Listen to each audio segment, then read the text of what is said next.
İndi isə müəllimlər yenə də dim test topçusu birinci hissədən olan sualların bəzilərini izahını verəcəm.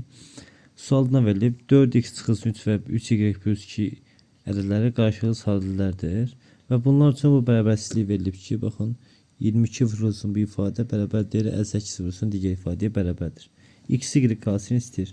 Baxın müəllimlər, əvvəlcə biz bunları eləməliyik ki, ixtisar getsin ki, yəni qarşılıqlı ədəd olur ki, yalnız yəni orta bölənləri 1-dir, başqa orta bölənləri yoxdur. Baxın müəllimlər, hər tərəf yəni görürsünüz 22 və 58 2 ixtisara bərabər nə qalacaq?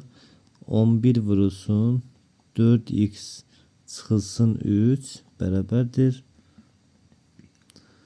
29 vurulsun 3y üzərinə 2 və bunlar qarşılıqlı sadələr olması üçün bu 11'i biz 3y plus 2'ye həmçinin 4x çıxılsın 3'ü də 29'a bərabər eləməliyik.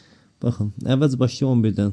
11 bərabərdir 3y üzərinə 2. Buradan nə alınır müəllimlər? Y bərabər 3 imiş.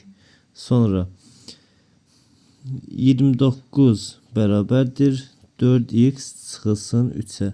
Buradan nə alınır? Alınır ki, x bərabər 8 imiş. Bərabər 8. Hasilini istəyir, cavab 24 imiş.